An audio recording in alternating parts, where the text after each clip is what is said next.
आप इसी हल्के में रहते हैं? जी जी। अच्छा, इस हल्के से आपके जो MNA मुंतखब हुए थे, हाँ जी। गुज़िश्ता 5 सालों में उन्होंने आपका कोई मसाइल हल किए? हाँ, मूसा गिलानी ने काम करवाया। क्या काम किए? यही गली वगैरह, सुई गैस, और तो कोई नौकरी तो कोई नहीं। अच्छा, नौकरी नहीं दी लेकिन बाकी हाँ, काम करवाया। अच्छा, इससे पहले, मूसा से पहले इसी हल्के से गुज़िश्ता 5 सालों में ज़ैन कुरैशी भी रहा है, उसके उन्होंने भी आपके काम करवाए? नहीं, वो फारिग है, उसने कोई काम नहीं करवाया। अच्छा, आप उनके पास जाते थे काम के लेके?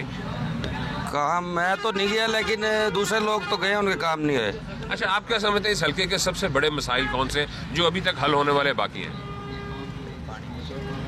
साफ पानी। ये बताएं कि आपके हल्के के मसाइल क्या हैं? हल्के के मसाइल अल्हम्दुलिल्लाह हल्के के मसाइल सारे पूरे हैं। जब से इनके हमारे इनके कायद यूसुफ रज़ा गिलानी, सैयद यूसुफ रज़ा गिलानी साहब, उनके बेटे इनके साहबजादे इनके मूसा अली गिलानी, और उनके नीचे MP हैं हाजी राना सजाद हुसैन, वो हमारे लीडर हैं। उसने हल्के में अल्हम्दुलिल्लाह इनके घर घर पे बिजली के खंबे और टफ टाइल वगैरह इनके। अब आप ये समझते हैं कि उन्होंने जो काम करवाए उसके बाद आपके हल्के के सारे मसाइल हल हो गए? हाँ जी, अल्हम्दुलिल्लाह इनकी ये सबसे प्रॉब्लम ये होती सीवरेज पाइपलाइन की होती है। सीवरेज पाइपलाइन वगैरह इनके हल्के में, पूरी हर हल्के में इनके उन्होंने माशाल्लाह से काम करवाया। आप जाके देखें, इनके विजिट करें, इनके सीवरेज पाइपलाइन डलवाई है और टफ टाइलें लगाई हैं।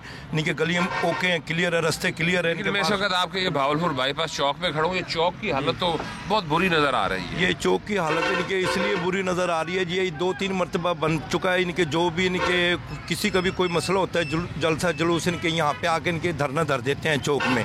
तो पहले भी इसमें फूल बूटे लगे थे इनके, और इनके चारों तरफ इनके वो लकड़ी की इनके वो लगी हुई थी, तो आवाम ने वो सारी पाड़ दी थी। आप बताएं इस हल्के के बड़े मसाइल कौन से हैं? सारे मसाइल हैं सर, हर चीज़ के मसाइल हैं। कुछ थोड़े से बताएं हमें।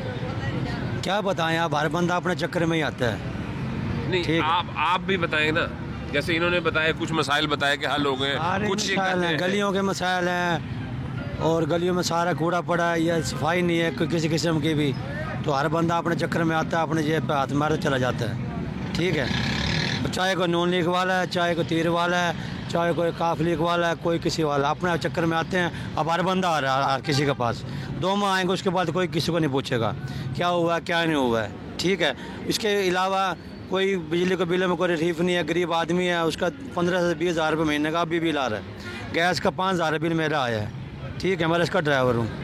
उसके अलावा क्या क्या करे बंदा, 1500 रुपये कमाता हूँ मैं, 1500 रुपये का 45,000 महीना बनता है, क्या करे बंदा, उसमें रोटी पकती है। ठीक है, अब हर बंदा जो भागा आता है, ठीक है जी मुझे दे दो जी, मुझे दे दो जी, 2 माह के बाद किसी को कुछ नहीं पूछेगा, हर चीज़ महंगी है। अच्छा, जिस वक्त ये मुंतखब आपने वोट देते हैं, मुंतखब हो जाते हैं, हाँ जी, उसके बाद कभी आप इनके घर, इनके डेरे पे जाते हैं तो इनका किस तरह का रिस्पांस होता है? सर हर जगह फिरते हैं, सब बिरादरी भी है, सारा कुछ है, कोई नहीं पूछता किसी को भी।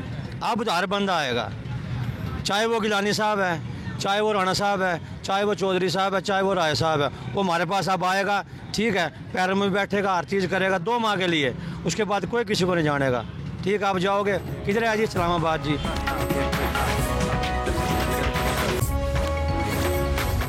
माजी में हमने ये देखा है कि खाद की बहुत ज़्यादा शॉर्टेज रही है, और जो काश्तकार हजरात हैं वो बहुत ज़्यादा परेशान हैं खाद की अदम दस्तयाबी की वजह से। इस वक्त अब गंदम की बिजाई हो चुकी है और उसको पहला, कहीं दूसरा, कहीं तीसरा पानी लग रहा है, तो यूरिया खाद दस्तयाब नहीं है। आप इसी कारोबार से मुंसलिक हैं, तो आप बताएं कि ये खाद की जो शॉर्टेज है, क्या इसके अंदर कोई हुकूमती पॉलिसियों का अमल दखल है या डीलर हजरात किसी माफिया का हिस्सा है? सर जी, टोटल हुकूमत की पॉलिसी है, बिल्कुल है ही नहीं पॉलिसी, तो हम तो ये कहेंगे गवर्नमेंट के पास माल होने के बावजूद हमें नहीं दिया जा रहा। हमें जब कंट्रोल रेट पे देंगे तो हम आप ये कह रहे हैं कि हुकूमत के पास खाद की अवेलेबिलिटी है लेकिन वो आपको नहीं दे रहे? नहीं दे रहे, बिल्कुल नहीं दे रहे। क्या वजह, क्यों नहीं दे रहे? क्या वजह, ये तो उनसे पॉलिसी ही नहीं है ना उनके पास, समझ से। आप ये कैसे कह सकते हैं कि उनके पास इस वक्त अवेलेबल है और आपके पास नहीं? सर रिपोर्ट तो मिल जाती है ना कि भाई यहाँ भी जहाज़ लगा हुआ है जी, कारोबार कर रहे हैं ना, कराची में एक जहाज़ आया, दूसरा आया, कहाँ गया, गोदाम में माल पड़ा हुआ है लेकिन मिल नहीं रहा। काश्तकार हजरात जहाँ पे ये कहते हैं हुकूमती पॉलिसी को तनकीद का निशाना बनाते हैं, वहीं पर वो ये कहते हैं कि डीलर्स हजरात भी इसको ब्लैक करते हैं। कुछ हैं सर, बिल्कुल ब्लैक होता है, क्योंकि वो ब्लैक पे माल उठाएंगे तो ब्लैक पे ही बेचेंगे ना। अब हम देख लें, हम नहीं बेच रहे ना, हम ब्लैक पे उठाते हैं ना बेचते हैं। हुकूमत हमें कंट्रोल रेट पे देगी तो हम ज़रूर बेचेंगे।